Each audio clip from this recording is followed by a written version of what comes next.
Olá, tudo bem com vocês? Espero que vocês estejam bem. Glória a Deus, Deus abençoe vocês. Novamente estou aqui para compartilhar mais um capítulo da palavra e hoje a gente vai estar meditando no capítulo 13 de Atos dos Apóstolos. Vamos estar dando uma olhada ali na missão de Barnabé e Paulo, enfim, eles são separados ali para estar levando a palavra do Senhor também e vamos ver aí os obstáculos também que eles vão encontrar no meio do caminho, assim como nós também hoje. Às vezes a gente encontra muitas situações aí de desconfiança, enfim, será que é realmente essa mesma missão? Será que é isso mesmo que é a palavra do Senhor? Enfim, assim como a gente vai ver eles também, enfim, hoje a religião, hoje de fato, ela acaba segurando muito o cristianismo, enfim, onde que poderia ser, digamos, levando o Cristo adiante, às vezes eles acabam não deixando entrar pessoas que querem se converter ao Senhor, e tem muitas religiões aí que até no novo nascimento aí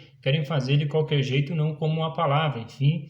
E hoje você começa a falar a respeito desse novo nascimento, você acaba parecido igual ali Barnabé e Saulo, o próprio Paulo, ali eles vão encontrar dificuldades também. Mas enfim, graças a Deus, é só pelo Espírito do Senhor que tudo é convencido. Mas então vamos lá. Senhor, nosso Deus, nosso Pai, te pedimos, Senhor, mais uma vez que o Senhor venha estar nos orientando, Pai, em nome de Jesus. Amém.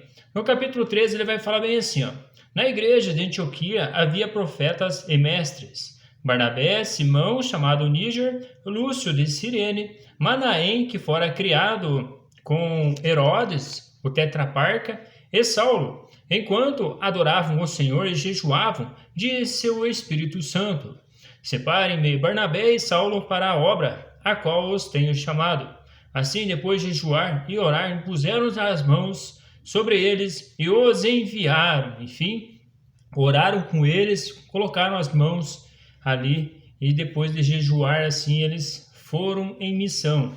Enviados pelo Espírito Santo, desceram a Seleucia e dali navegaram para Chipre. Chegando em Salamina, proclamaram a palavra de Deus nas sinagogas judaicas. João estava com eles como auxiliar. Viajaram por toda a ilha até que chegaram a Pafos. Ali encontraram um judeu chamado Barjesus, que praticava magia e era falso profeta. Ele era assessor do procônsul Sérgio Paulo. O procônsul, sendo homem culto, mandou chamar Barnabé e Saulo porque queria ouvir a palavra de Deus. Mas Elimas, o mágico, esse é o significado do seu nome, opôs-se a eles e tentava desviar da fé o procônsul. Então Saulo, também chamado Paulo, cheio do Espírito Santo, olhou firmemente para Elimas e disse: Filho do diabo, inimigo de tudo que é justo, você está cheio de toda espécie de engano e maldade. De toda espécie de engano e maldade. Quando é que vai parar de perverter os retos caminhos do Senhor?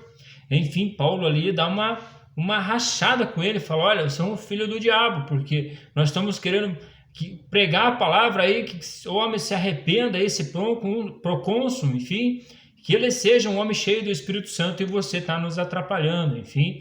Vale lembrar que hoje você tem oposição aí contra a palavra de Deus mesmo, a gente vê que é enviado do diabo mesmo para estar ali causando alguma intriga ali e gerando até desconfiança, enfim, tudo que gera desconfiança não é de Deus. E ali ele estava querendo desviar o caminho ali que o procônsul estava achando o caminho reto em Cristo Jesus, mas enfim. Saiba agora que a mão do Senhor está contra você, e você ficará cego e incapaz de ver a luz do sol durante algum tempo. Imediatamente vieram sobre ele névoas e escuridão, e ele tateando procurava quem o guiasse pela mão. O procônsul, vendo o que havia acontecido, creu profundamente, impressionado com o ensino do Senhor. Enfim, ali por essa situação também que aconteceu com este mágico, o procônsul acabou crendo, falou: opa, realmente aí esses homens estão falando da parte de Deus e dá para crer e dá para acreditar. Porque hoje também, se nós analisarmos, se não tiver fé também não se converte ao Senhor. Se não crê de todo o coração, não desce as águas, não vai. Enfim, tem que ser o Espírito Santo estar convencendo aqui também a gente vê que o Espírito foi que enviou Saulo ali, Paulo, né? E para ele estar com Barnabé, estar pregando para este homem aí. De Pafos, Paulo e seus companheiros navegaram para a Perge. Na Panfilha, João os deixou ali e voltou para Jerusalém. De Perge, prosseguiram até Antioquia da Pisídia. No sábado, entraram na sinagoga e se assentaram. Depois da leitura da lei e dos profetas, os chefes das sinagogas lhe mandaram dizer: Irmãos, se vocês têm uma mensagem de encorajamento para o povo, falem. Enfim, foram perguntar justamente para os dois ali. Vamos ver o que acontece. Pondo-se em pé, Paulo fez sinal com a mão e disse: Israelitas e gentios tementes a Deus, ouçam-me. O Deus do povo de Israel escolheu nossos antepassados e exaltou o povo durante a sua permanência no Egito. Com grande poder o fez sair daquele país e os aturou no deserto durante cerca de 40 anos. Ele destruiu 7 nações em Canaã e deu a terra delas como herança ao seu povo. Tudo isso levou cerca de 450 anos. Depois disso, eles lhe deu juízes até o tempo do profeta Samuel. Então o povo pediu um rei. Deus lhe deu Saul, filho de Quis, da tribo de Benjamim, que reinou 40 anos. Depois de rejeitar Saul, levantou-se-lhe Davi como rei sobre quem testemunhou. Encontrei Davi, filho de Jessé, homem segundo o meu coração. Ele fará tudo o que for da minha vontade. Enfim, a gente vê que Davi ele teve muitos erros, mas como é que pode esse homem ser segundo o coração de Deus? Enfim, porque ali também a gente vê que Davi era um homem muito sincero e quando ele se encontrava, via que fez alguma besteira, fez algum pecado, ele se arrependia e não fazia mais. Por isso que o Senhor trata ele segundo o coração de Deus. E hoje nós também, para sermos segundo o coração de Deus, nós temos que também estar trilhando o mesmo caminho ali que o próprio Davi trilhou. Enfim, a gente vai acontecer de estar dando algum deslize, mas é só se arrependendo e o Senhor vai nos dando graça, enfim, porque nós não somos perfeitos também. Da descendência desse homem, Deus trouxe a Israel o Salvador Jesus, como prometera. Antes da vinda de Jesus, João pregou um batismo de arrependimento para todo o povo de Israel. Quando ele estava completando sua carreira, João disse: Quem vocês pensam que eu sou? Não sou quem vocês pensam, mas eis que vem depois de mim aquele cujas sandálias não sou digno de desamarrar. Irmãos, filhos de Abraão, e gentios tementes a Deus, e nos foi enviado esta mensagem de salvação. O povo de Jerusalém e seus governantes não reconheceram Jesus, mas ao condená-lo cumpriram as palavras dos profetas que são lidas todos os sábados. Enfim, ali Paulo já estava trazendo para eles, o que vocês estão lendo aí, os profetas e a lei, se cumpriu tudo em Jesus. Enfim, ele está explicando para eles. Mesmo não achando motivo legal para uma sentença de morte, pediram a Pilatos que o mandasse executar. Tendo cumprido tudo o que estava escrito a respeito dele, tiraram-no do madeiro e o colocaram num sepulcro. Mas Deus o ressuscitou dos mortos, e por muitos dias foi visto por aqueles que tinham ido com ele da Galiléia para Jerusalém. Estes agora são testemunhas de Jesus para o povo. Nós lhes anunciamos as boas novas. O que Deus prometeu a nossos antepassados, ele cumpriu para nós, seus filhos, ressuscitando Jesus. Como está escrito nos Salmos: Tu és meu filho, hoje eu te gerei. A gente começa a pensar essa palavra: Tu és meu filho e hoje eu te gerei. Vale lembrar que Paulo salienta ali quando Cristo ressuscita, quando Deus ressuscita Cristo. Ele fala: olha, tu és meu filho, hoje eu te gerei. Enfim, depois dele passar por esta terra aqui, ele foi para o sepulcro, seu corpo não entrou em decomposição e foi gerado de novo Cristo Jesus. Enfim, eu vejo desta forma. Enfim, não consigo achar uma outra explicação para esse detalhe.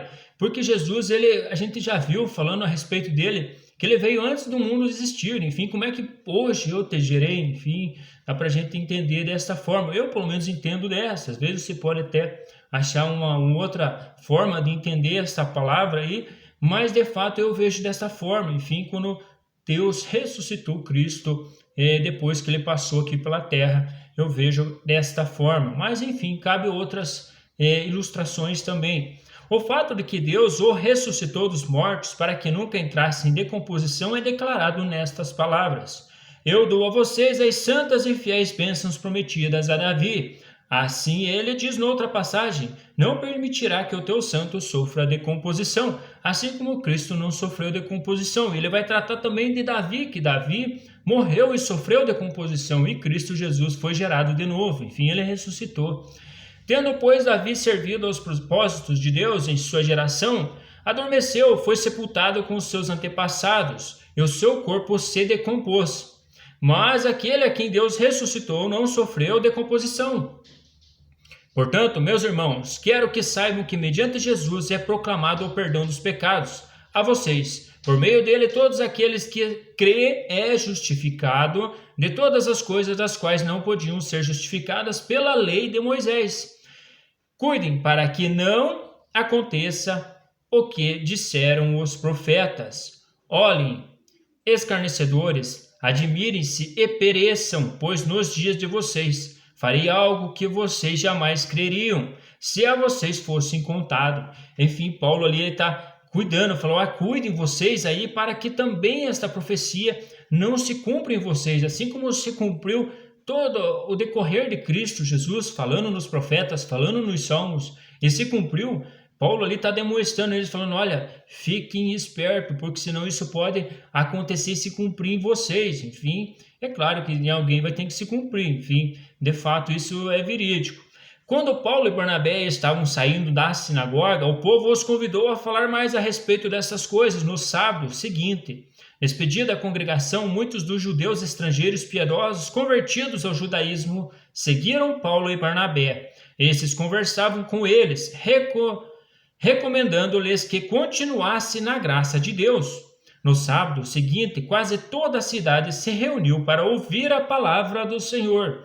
Quando os judeus viram a multidão, ficaram cheios de inveja e, blasfemando, contradiziam o que Paulo estava dizendo. É aquilo que eu comentei com vocês no começo.